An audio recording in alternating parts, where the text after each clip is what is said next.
Matters shows for free a week. But if you want to support the channel, there are a few ways of doing it. Hit the like button on each live broadcast or video. This helps the channel grow. Hit the subscribe button and select the all notifications option. Hit the thanks button to buy a super sticker. You can do this on the live chat too.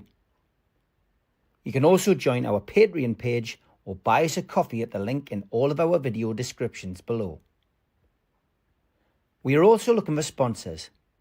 If you want our latest advertising rates and how you can get involved, then email John at nufcmatters1892@gmail.com. Thanks for watching.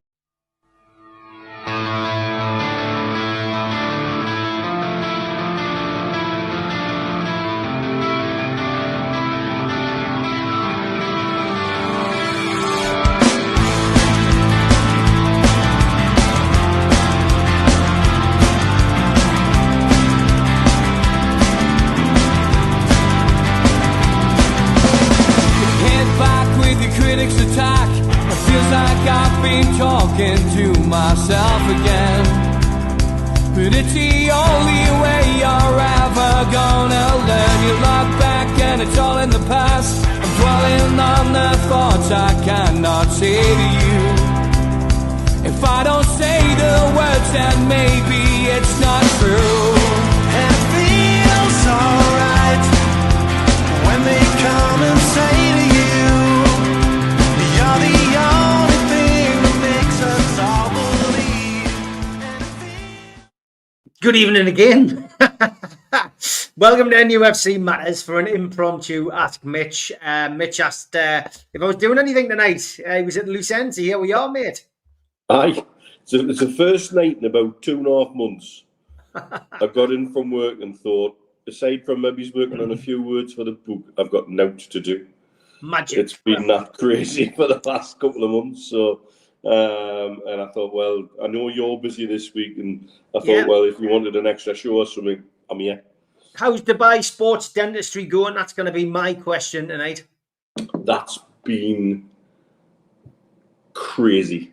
The last two weeks in particular, since we did the conference in Doha, and we were at a conference here in Dubai. The doors started to open with what I would call top-end referrals. So excellent. We've had two of the top women's tennis players in the last week. We are already penciled in to look after CSK in Moscow when they arrive in Dubai for the winter break. That's going to be mental because you're talking the full squad and the one full dental screening, full stomach reports. We use a machine called Tyne, which measures muscular activity. You put basically electrodes here and here, and it measures facial muscle activity, and that ties in with a lot of the things that we're doing. And so they'll want the full lot for all of their players. Tentatively also got Olympiacos and Olympiacos' academy here in Dubai signed up already. That's obviously through connections with my good friend Dr. Thanos, who's based in Athens and is Olympiacos' team dentist already. So it's just suddenly started to accelerate in a way that I couldn't have predicted. Brilliant. What got you into dentistry? Dave's asking. It's a really good question. Well, when God rest him, Willie McFall told us I wasn't good enough to stay in Newcastle's academy, I was lucky in that I was always had the academic ability there, and really I could have chosen anything. I will not sit here, and I never have, and given the trait, well, I'm good with my hands and I like to help people, which I hear so many. Bugger off. I actually have never been able to answer that. I don't know what the big pull was. I think my dentist as a child's BMW M3 was probably the biggest bloody pull of anything else, if I'm brutally honest. But I've never really had a solid answer for that, because I could have done medicine Could have done law. Could have done engineering. You know, I did my GCSEs. I did 6 A levels. Genuinely could have had me choice of out. They give us all that stuff to do because when I used to get bored, I used to get disruptive. So there was like, right, put them in some extra classes and that'll keep them quiet. And things like that in the past, I wish I knew more about myself than the stuff I know now, because maybe I could have channeled some of that energy in different directions. But you know, that's life, isn't it? You just go on the journey. JJ says, did you frequent the North Terrace in your dentistry days in the Yard of Ale? Apparently, I might still be on the board for the Yard of Ale. I've been told. I was on the Yard of Ale board for that. Used to have a board up with the best times, and I was on the board for, well, certainly for my full time at dental school and beyond. Yeah. Oh, well, there we go. Go and check the board out, see whether Mitch is still on, if anybody still goes to North Terrace. I'm on the Colonel Porter's board for wrestling a bear, apparently. So thanks to John Adamson for that. I didn't actually do it. Stephen Kennedy, good evening. He says, does Mitch think it's time to cash in on a couple of the regulars over the last few years to move forward? And who does he think will bring the best return on the outlay that we've laid out? Lots of questions about transfer windows tonight. Really good question. Because I think it's fair to say you could genuinely use the word transition for at the moment. And so for me, we've got one of the things we've said for a long time we should be better at and should be more accepting of are player sales, player trading as part of getting bigger. Particularly when you look at the statistics about the gap between the big six, so-called big six, and everybody else, widening over the last, 15 to 20 years. Something like the gap 15 years ago was about 40 million. It's now 400 million. And yet they're the clubs still screaming that they want more money. And we're still having to bridge that gap because of rules brought in, because everybody shit their pants when we got bought by Saudi. So until something fundamentally changes, we have to be better on the player trading side of things. You can't name names. Those who are getting to certain points of their contract, who still have book value, if they have transfer value that is way above book value, then that may be time to move on. And I would rule nobody out, because at the minute, I think we're at a point where certainly if we're still having the same conversations that we're having at the moment by the time Christmas and the New Year rolls around, I think in that January window we need a big shake-up. Yeah, I would agree. Certainly would agree. And Mitch, you're a really good judge of when players are playing with an injury. How many of our squad would you say at the weekend weren't 100% fit? Do you know what? I've got no idea, because the club blindsides with all sorts of weird bullshit at the moment, and that's something else I don't enjoy. The management of Hall's return, for example. We've had one statement where they said he's not ready because he doesn't feel right in himself, which almost sounds like what he needs to do is go on a mindfulness and yoga class, let alone something physical. I mean, that's a weird answer to start with. Then we were told he was on the bench, but I had no intention of playing him. Well, why put him on the fucking bench? You might as well put a youngster on the bench like Alex Murphy and say, well, okay, I've got no intention of playing him, but if A, he gets the first team experience full, and B, if we've got to chuck him in, we've got to chuck him in, so be it. That just seems weird. And then at the weekend, the minute Byrne was on a yellow and he got lucky with the penalty, first one, which should have been, by the way, let's be honest. Yeah. That should have been Burn off and haul on. And don't give me the bullshit about, I was worried about aerial presence, when the data suggests Dan Burns actually only got a 52% success rate at headers in his own box. And I tell you, another one that's worrying me is, I would like to know what the stats are, is how many times Sven Botman is the best at flicking on an opposition's cross into a danger zone for them, as opposed to away for us. If you want to look at a problem, there's a problem. And I don't know if our little set piece coach has even got an idea about that. But there's something not right there at all, and the management of Hall baffles me. So I've got no idea how fit he may or may not be. Trippier, Tonali, and Bruno have all definitely had some sort of viral thing doing the rounds. Joe Linton was clearly not fit because, I don't want to even get dragged into the discussion about his tiny little shin pads. That's just a joke, He's sitting there with a bloody great big lump on his shin. Now, if only there was some technology that could prevent that. Oh, God. Walter Marder looks tired. And I, like you've just been saying with Gibbo and Malcolm, you don't want to sound like you're having a go at them because you're not. But I think Craig Hope did something really well at the weekend, that he's the solution to somebody else's problem. And so we're having to adapt to that. And I think we've adapted quite well, but it is draining other areas. There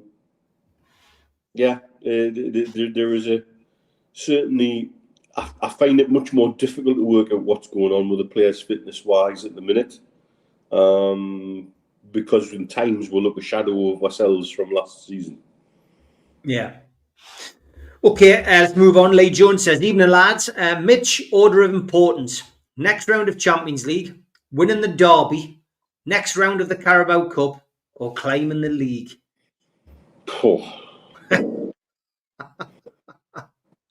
Yeah, bread and butter is always the league. Yeah. And our league form is an issue. Our away league form is a growing issue. So it needs addressing. Next round of the Champions League, I think we can pretty much say we'll slide through to at least the qualifying round. But I think if we carry on the way we're playing, we could skip that qualifying round and go straight into the round of 16 proper, which, that would be phenomenal, really.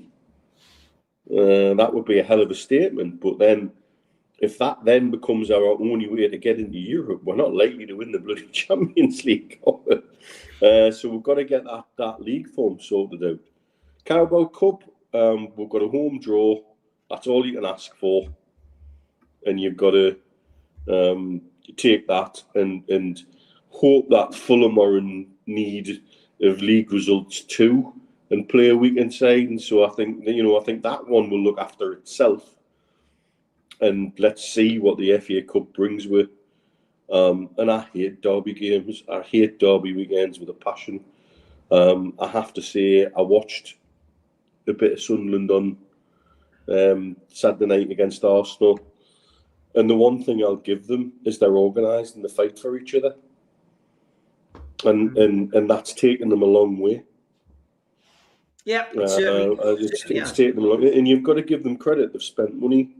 They recognised what they needed to do to stay up. They look better than the last time I watched a bit of them play when they played against Burnley, and they still look 30 points behind Burnley. So whatever's happening in that camp is positive. That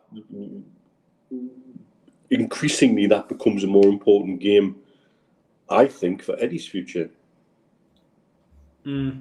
Okay, I've got loads of questions coming in. David Cook says, Mitch, who were the biggest drinkers in your days at Newcastle United? In my day, it was the Agrics. Agrics. Yes. Pissed up hoorahs coming for bizarre degrees in sort of land management and stuff like that. They were going to go back to mummy and daddy's farm. I remember many a pitched battle in the union between the Agrics, the lawyers, and us and the medics on a Friday night. It wasn't unusual to see that turn into fisticuffs on occasion. But yeah, Agrics and lawyers and us. Okay, John Askew, as always, sent us about 6 or 7 questions for you. He said, I could go on, but I'll spare you. I'll pick a couple out. Voltemada is great, but isn't a centre forward. When Wissa returns, many mags want the Congolese to play centre forward with Big Nick playing the number 10 type role. Do you think this is likely and do you think it would work? Very unlikely, because Eddie himself has said in interviews on at least more than one occasion, we do not play with A10. And that's it. Is that part of the problem? Because our plan B seems to be more of plan A, just with different players in the positions. And that is something that I think I've been levelling at Eddie for 3 years now. And that doesn't seem likely to be changed to me anytime soon. I agree. Michael says, what other hobbies other than following the tune and necking anything out of a bottle do you pursue? Just banter. Well, obviously everybody knows I've got a watch fetish. Horology would be the posh term in that. I used to collect, if you want to go really obscure, I used to collect pin-up art. All right, okay. Work by a guy called Alberto Vargas mainly, but also artists like Gil Elfgren. Stuff that you would see in sort of 1940s Esquires and early Playboys. That kind of thing. And how I got interested in that was from building model kits, and I used to do static models that I used to get paid for to go on display in places, and I used to like doing American bombers, and it's the girls that were painted on the side of the bombers. And my thought process was, well, where did these come from, and who are these, and where did they get their ideas from? And it was mainly from Alberto Vargas artwork in magazines like Esquire. So I used to collect that. And I geek out on all sorts of things, you know fine well. I'm an information sponge. I just absorb weird shit. And it regurgitates from now and again. I wish I had more time to read proper. And I mean books, not Kindles and things like that. I mean proper pick up and touch books. I think there's something still magical about spending a day in a bookshop. Just these days I barely have the time. Yeah. Okay, good stuff. I'm just laughing because we're all involved in different WhatsApp groups. We're not all just in WhatsApp groups together. And I've just had one of the lads say, have you ever thought about getting Jan on from the ticket office, the woman who just retired onto the podcast? My simple answer was, I think Mike Ashley would be more popular. So the answer is no, anyway, to those who know who I'm talking to. Did Mitch like Tonali's honesty, or would you prefer that he didn't speak, given it leads to psychosis in the fan base? Look, there's elements of our fan base who would twist on 21. They'll go into a self-perpetuated meltdown at the drop of a hat over something quite innocent and utterly, proper, what I guess you'd say these days were nothing burgers. I like honesty. If I'd have been more upset to hear Tonali say, I love the tune and I'm going to be here for fuck off, are you? That's not how modern football works. We all know it. That his time will come. He served his suspension with dignity, with grace, accepted responsibility, took a pay cut. What more can you ask of the man? He signed an extension. You cannot question his commitment on the back of that. No.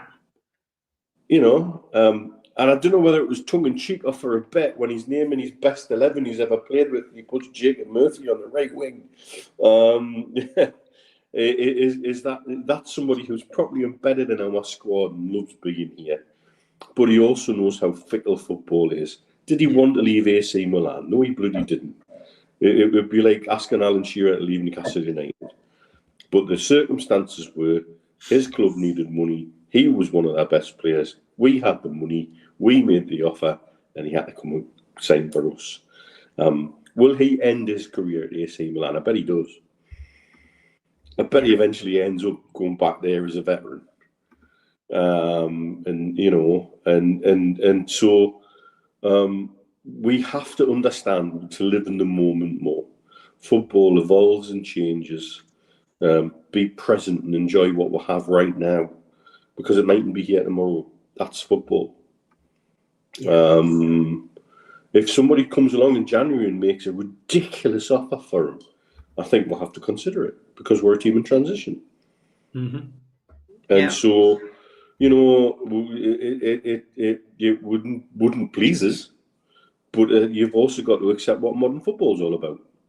And so his statement is a very modern football statement, but don't read too much into it and don't start, you know, after the show on Twitter, I'll post a link to Amazon to the bed sheet department, so anybody who's wetting the bed can get themselves a change on the cheap in their 11/11 sale, because I'm just tired of it. I'm tired of people getting really upset about things that you've got no business getting upset about, and ironically, then sometimes letting stuff go that you should be all over like a rash. Yeah. Interestingly, there was a question, I think it was from David Cook earlier, which I did want to ask you. Oh, yes. Mitch, any word from the ticket forum? The club ran this week. Yet another failed ballot today for me. We need something fairer rather than some with contacts in the club getting to every game. I know this is one that does boil your piss, which is somebody's asking, what boils your piss, Mitch? That's why I asked this question, Michael, because this boils it does, because we know there's things happening. Yeah. And we know there's people getting access to tickets, and I'm not going to say they shouldn't have access to tickets, but it's easier for them to get access to tickets than certain others. If you're one of the chosen ones, then congratulations and happy days. We have a system that's broken, but it's also then been compounded by personal interests with people with vested interest in disrupting that for their own reasons and their own little groups or their own sort of societies that are involved in, etc. People don't understand how certain things work, and they get quite frustrated and irritated by it. All I know is that from a Dubai point of view, we're supposed to have had 3 meetings with the club online in the last couple of weeks. All have been cancelled at the last minute, and Julie, the chair of the Dubai Mags, has got one tomorrow apparently, talking about an official event potentially out here, but also we have a group going to St James's at some stage, and I know that upsets some people, but it's something that's happened for years. It's a batch of tickets that were never have made available to the public, and I can reassure people that. And I understand it more now from coming from this aspect. But it's really frustrating, the whole way that everything's run, and I'm gonna put a blanket over supporter services and ticketing together. There's people with personal agendas and personal fiefdoms who are now desperate to look after their own positions, and damn the rest of it. It's an absolute mess, and has been really since the takeover. And it's one of the few things that I think they can still blame on previous regimes, because they've not made much change in that respect there. And I still think there are people in positions who view the fans as the enemy rather than part of the solution. Yeah. And that's a problem. Mm-hmm. Okay. Next question we'll take from Lee. Mitch, who would be your starting 11 when everyone is fit, and what system would you play? Oh, now you see, I'm a lover of wing backs, and have been, and I think with the centre backs that we have, the only one that I would start with certainty would be Chow, and then 2 of Botman, Byrne, Shea, and I think that works. On the basis of what I've seen over the last few weeks, I would be going with Ramsdale in goal at the moment, and I think that's something we'll probably talk about further later. And I bet there's some questions lurking about that. Dave in the chat. Dave will guarantee to be in the chat. Yeah. The obvious, then, if you're going to go wing backs, is Hall and Tino. And I think they provide wonderful support up and down on the wing. That then created for me a midfield 3 where Bruno and Tonali are both freed up by having Miley sitting. And that's the 3 I would go with at the moment. And I would play a 10 of Walter off Wisser. Okay, interesting. And I think that would bring the best out of Walter, allow him to link up. Can you imagine Walter dropping deep and Bruno and Tonali both able to go past them comfortably with Wisser up front as a spearhead in that attack? The onus is on Hall and Tino to be able to provide width going forward and cover back over, but you've got mobility at the centre back to cover for when a full back's out of position. You can almost drop a makeshift back for if a wing back is out of position. And then also leaves a £50 million question of what do we do? That is the problem that is Elanga. Okay, lots of comments coming in on that as well. Just have fun with that. We've got to move on. We want to try and get through as many questions as we can. Tom Dixon says, what are the most realistic in terms of transfer targets this season? Roger Cook says, Mitch, as it stands, what position would you prioritise in the January window? Lots of questions coming in about those positions. Sean says, Mitch, for me, a versatile full back in January that can play both right back and left back, and a left-footed winger come striker. What do you think we need? So there we go. With everybody fit, I think we need two things. We need a proper holding midfielder, a destroyer, somebody who's not a footballer, somebody who can break up and protect the back and break things down. That could be Miley, but it isn't at the minute. I think I'd rather have a finished article. And I still think we need another striker. We've been shortened for years up front. We need somebody to put pressure on that number 9. Bearing in mind we've got a number 9 who through no fault of his own, hasn't kicked the ball for you yet.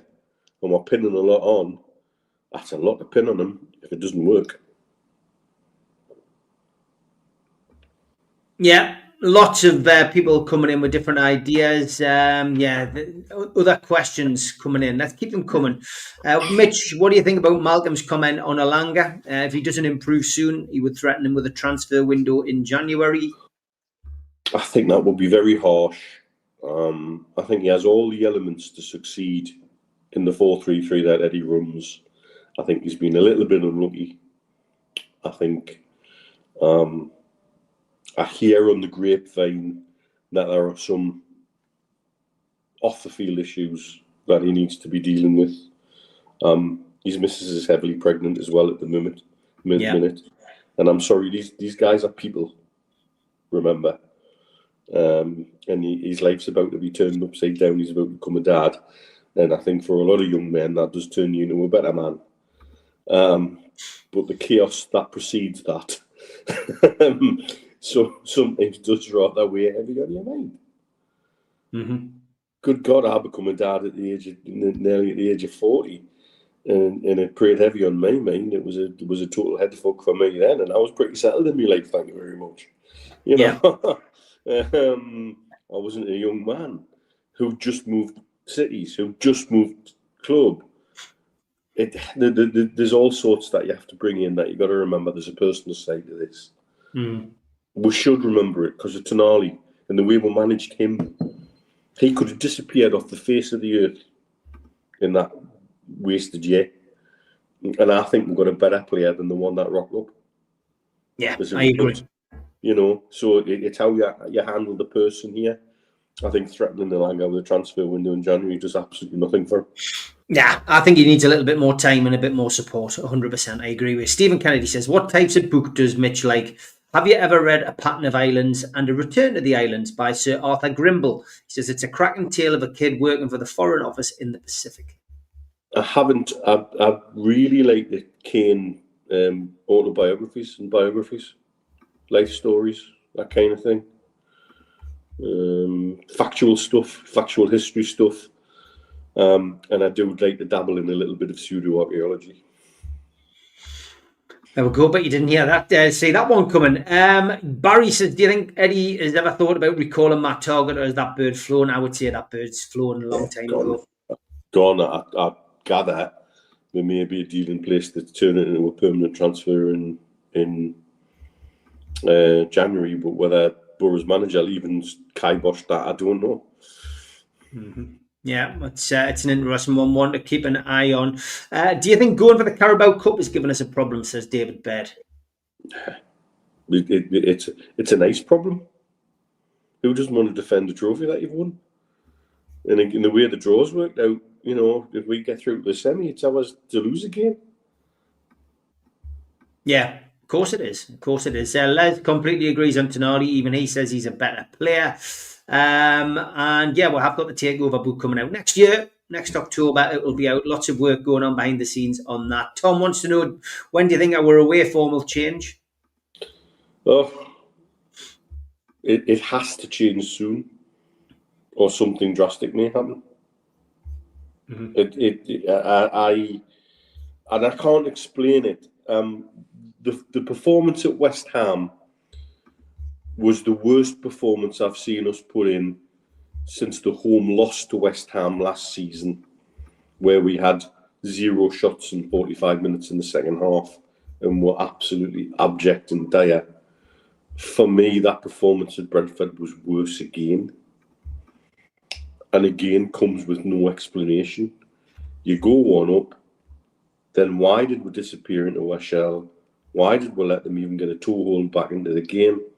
We'll look like our own worst enemy at times. 0 confidence. Didn't enjoy what I was seeing on the pitch. Didn't enjoy the substitution roulette in the second half. That looked like a manager short of answers, who maybe didn't even know what the questions were, and that is the first time I ever say that about Eddie Howe. Okay, I'm just going through the questions, Mitch, trying to get any repetition. Jeff Cart, I won't give you repetition. Now, have you got sports dentistry in Dubai? Are you thinking of forming a competitive league, he says?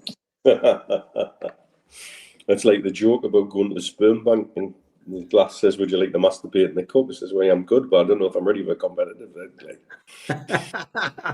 Jeff's always thinking of jokes, that's for certain. Steve C, good evening. First ever game, Mitch. Mine was Charlton 4, Newcastle 1 in 1978, the old second division. As a 9-year-old, it makes me laugh when I hear a large minority of fans saying, we are in crisis. Ridiculous. Yeah, mine was a home loss in the FA Cup to Chester with a certain player called Ian Rush scored the winning goal.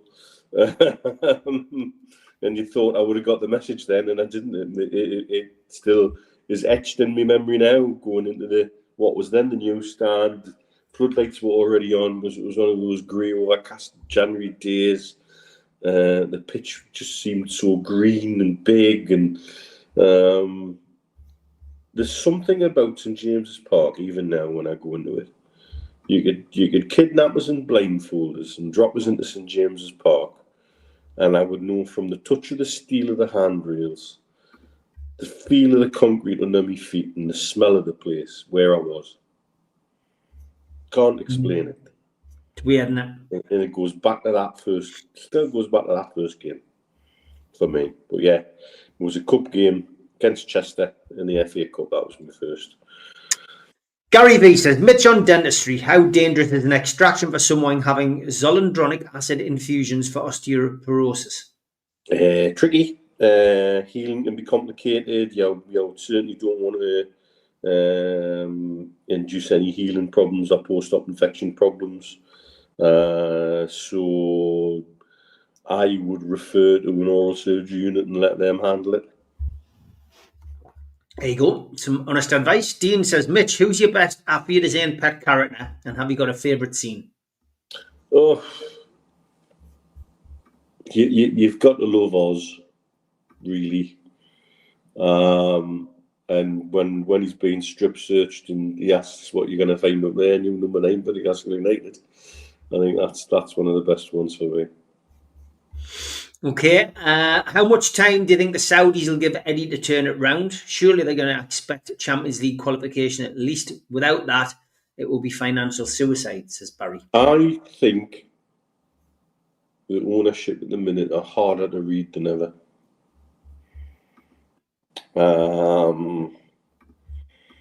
I think the appointment of the new CEO and then what he's done in the first short time he's been in already, I think suggests to me that somewhere there's an overarching plan. And obviously, football is a results-based business. Eddie has a lot of credit in the bank, but that credit runs out pretty quick if you're not winning games.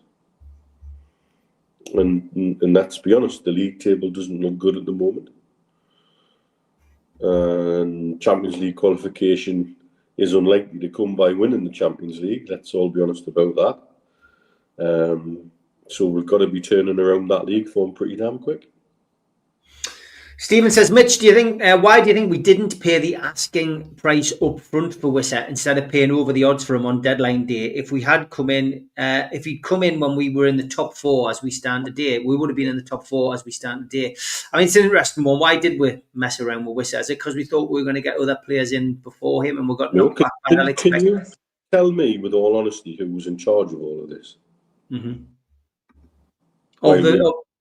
Of those transfers, fucking around, letting Isaac pull that chain, letting Liverpool lead one a merry dance, and letting the media take the piss out of it. Who was in charge of all of this? Because the manager says it wasn't him.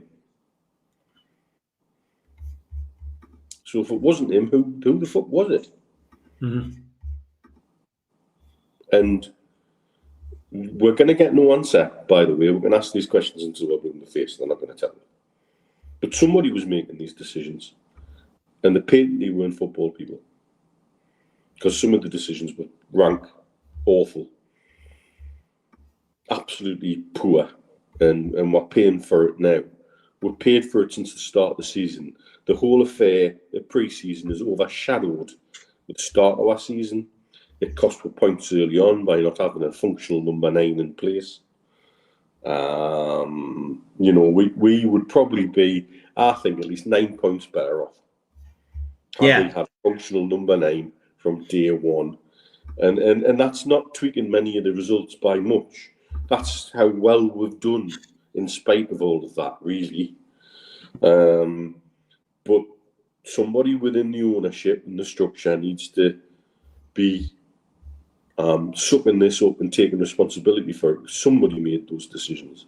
And if genuinely we could have got him at a different price earlier on just by dealing with it, instead of fucking about to the last minute and then getting him after he's gone away on the international break and got injured.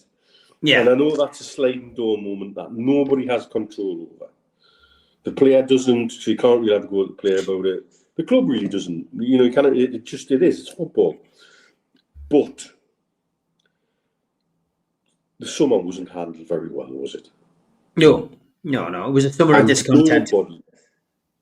Nobody is taking responsibility for it. And the mistakes made this summer are all on PIF's ownership. They're all on people that we can't blame Mike Ashley. We can't blame the spectre of bloody, mine and your friend Derek. It's all on people who were making decisions for Newcastle United there and then. And because we seem to have a shadow board in place, nobody's going to own up to it or take the responsibility. But that's what fucked us up. And somebody made those decisions, and to our detriment. Yeah, okay. We've had one about the cups, Roger, so we'll move on from that one. If you could change one rule in football, Mitch, which one would you change, says Ian? The one that seems to cause the most issues, time and again, week in, week out, with or without VAR, is offside. Mm-hmm. And you've either got to go back to a simplified rule, which says if you're offside, you're offside. I still go back to, Brian Clough saying, well, if you're not interfering with the player, what the fuck are you doing on the pitch? Everybody understood that.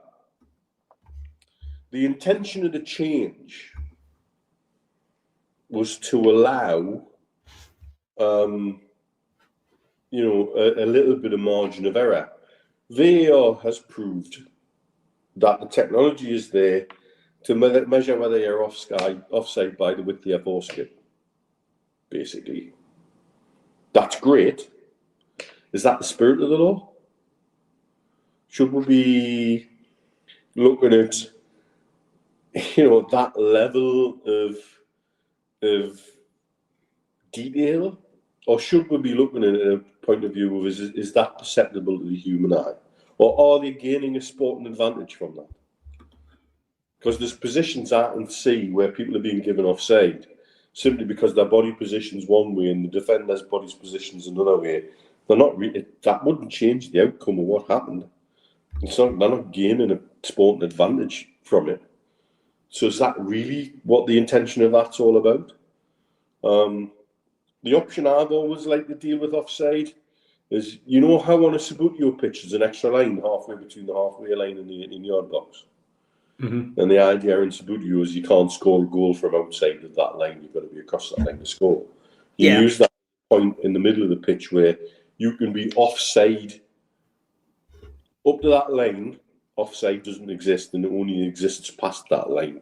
So you're dealing with a short area that the linesman has to work with. So you'll get more input from the linesman in that area. You have an additional line on the pitch, which is actually a physical marker that you can see. And I think that, for me, would be worth possibly experimenting with. Or you either just do away with it altogether, or you go back to the original idea, which is, well, if you're standing offside, you're standing offside.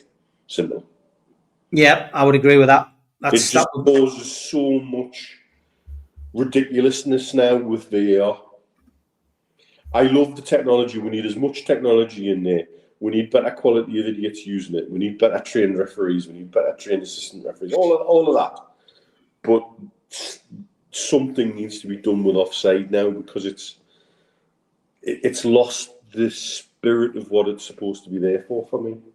Offside and handballs, two things that need to be addressed for me. Handballs are ridiculous. When is a handball not a handball when the Premier League's on? That's what I would say. Andrew Kennan says, would you follow through on the Ramsdale transfer, Mitch? Neither he or Pope seems to be the answer to me. It's interesting. I don't think we've seen enough of Ramsdale. Mm-hmm. I would like to see more of Ramsdale on the back of the fact that I have increasing concern about Pope, to be honest with you. When I've seen Ramsdale in place for the cup games, everybody seems more relaxed passing the ball to him, and everybody seems more relaxed with the ball at his feet. He was chucked into the Lions Den. I think. One question I'd like to ask Eddie: when did you think that Pope was concussed? Yeah, that was ludicrous. It was on how? If you thought he was concussed 10 or 15 minutes earlier than he was, why the hell did you wait until the penalty to chuck Ramsdale on? You just chucked him under the bus. I'm sorry, that's bullshit for me. Mm-hmm. And again, I don't like, I think we have to be able to call Eddie out when we see things we're not happy with, and that's something I really was disappointed with. I think Ramsdale got chucked under the bus at the weekend. Yeah. I think, do you ignore anything after that point because the game had gone? We'd already stuffed it. Mm-hmm. So I'd like to see more of him to say yes he is or no he isn't the answer. Yeah. David, I didn't mention anything about that unless you're talking to Steve Hasty or somebody in the chat, but I definitely didn't mention that. Given about what you said about formation, is Gordon a priority sale, Mitch? Not sure his dream move is there for him. No, because he could play number 10, and I think that's his best position as well. For a team that doesn't play number 10, we now have two fantastic number 10s in Gordon and Walter. Yeah, okay. Mitch, do you think we will finish above Sunderland? Sorry, he says. It's a long season, and if we get it right, then things should look after themselves. I think their little bit of spirit and togetherness will get them so far. They've rode their luck in a couple of games. I think the equaliser against Arsenal, I think 4 out of 5 referees would have disallowed it. And I think it's one of those ones, once the referee gives it, is there enough on VAR to overturn it? Probably not. But if the referee doesn't give it, is there enough on VAR to overturn it? Probably not. It goes with the referee's decision. And so I think, it is what it is. That might have something to do with the fact that I had my friend B over and demolished the bottle of Macallan. What would be a successful season from our current position? Champions League qualification in the league. And anything else we can get out of all the other, go as far as we can in the Champions League. And go as far as we can in the Cups. And does Stu get the round in when his 3-1 bet comes in? Stu was the first person of anybody I know to get a round in any time. Win, lose, draw, or out. He's one of the most gregarious and generous individuals I've ever come across, to a fault at times. I'm tired of people taking the piss out of him sometimes. But yeah, he never doesn't. He never is one of these ones who will not get a round in. I promise you. None of us can be accused of that, I'll tell you that now. We've had tickets questions, so might as well have a new stadium one. Where is Mitch with his thoughts on the stadium now after a little bit of to and fro and a little bit of media speculation last week? I think the media were prodding the bear a little bit, and talk of 30,000 emails between the club and the council, etc., was coming out from various sources. What's your feelings about that? Yeah, and you know what? 15,000 of them might be the same people who are asking the questions, writing emails to the club about stadiums on Leazes Park. We just don't know. It's a joke. I've never known people to write a petition about something that's even just a vague idea. Mm-hmm. Get a life, and totally not accept the potential benefits you could get out of it. Yeah. Leazes Park, the last time I went through Leazes Park, it's not that long ago, and I tell you what, I used to live at the top end of Richardson Road. And I used to walk, at a time when as students then, in the 90s, we were advised not to walk through Leazes Park at night for our own safety. Is it any safer now? I gather, there are rats you could almost put a saddle on in there. It's certainly not better than it was in the 90s when I lived up that way. Something needs to be done. If you can produce a stadium that is a world-class facility, that has associated housing, a mall, F&B, that is a genuine 365, 24/7 venue. That is world class. That is beautiful and landscaped. And then you can, in cooperation with the council, manage current St James's Park and the bottom end of Leazes Park and turn that into a world class green space in Newcastle city centre.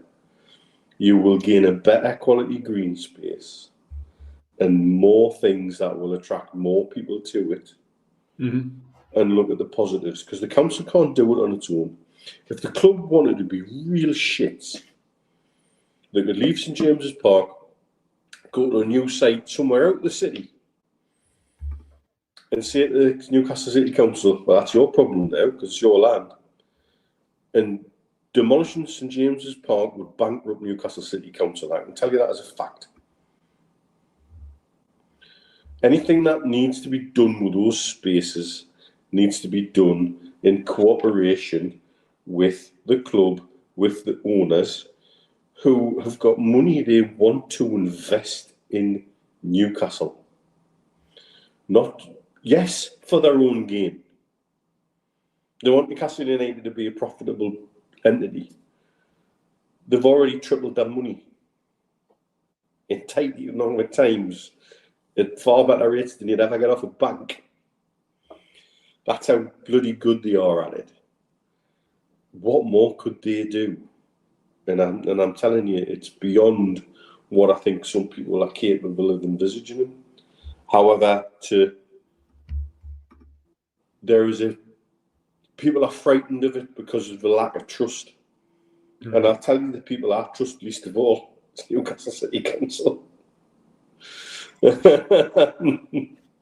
Yeah. And it's really tough, but it needs consultation, it needs reassurance, but it needs everybody to come into this with an open mind.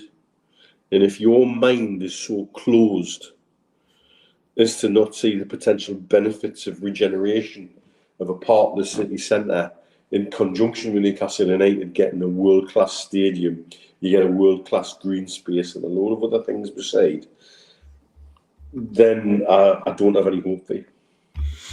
Okay, we've got about 5 minutes left. Let's try and get through a couple of more questions. What's your favourite crisps? Asks Ian. Technically, they're not a crisp, but a maize-based potato snack, and that would be a frazzle. Okay, JJ just says, Bob Mortimer on Would I Lie to You, doing his own dentistry question. Is Fuggy 9 a real thing? Fuggy 9? I've got no idea what he's talking about. There you go. Okay, Mitch, for 10 points, can you name a dentist that's a current football manager? It's a real question. Yes, is he the guy who manages the Faroe Islands? Oh, good shout. I've got a feeling the guy that manages the Faroe Islands is a dentist. Is it this guy? Well, there we go. Sean, you'll have to give us the answer now, mate. There we go. Hemia Hallgrimsson, dentist in the Republic of Ireland. Island manager, right? Okay, yeah. But I'm sure he's from the Faroes. Ah, right. Okay, there we go. So, most wanted watch that you haven't got yet, says Gary. There's a thing. If I was given a real open hand, there's a Patek Philippe Calatrava, which has sort of a black checkerboard finish in the centre, and it has baby blue second hand and tips to the hours and minutes hands, and the strap has baby blue stitching on a black strap, and it's all in white gold, and it's understated but class. Okay, did you ever buy an NUFC bond, Mitch, says Alan? One of Sir John Hall's many ideas back in the day, 500 quid for your name on your seat and free cup tickets. We didn't get past 3 rounds. No, but I believe the idea was actually concocted at my dad's dining table. All right. Bison says, I missed the start, so sorry if it's been asked, but should we go for Ivan Toney in January? A whole host of clubs have been linked with him. Would work. Look, he's proven to score goals in the Premier League. The only question I've got is, do you have the passion to come back and do that? Or are you happy taking your bag in Saudi and scoring however many ridiculous goals you're scoring week in, week out? Do you have the desire still? I don't think his ability is in doubt. It's, do you have the desire? We'll do 2 more questions. Phil Shuttleworth, Mitch, what was your favourite foreign away game you have been to, and what highlights have you got from it? Favourite foreign away game? Either the Barcelona game that was rained off and we played the next day, when everybody's in the crowd chanting, we're supposed to be at work. That actually really cost me my job at the time.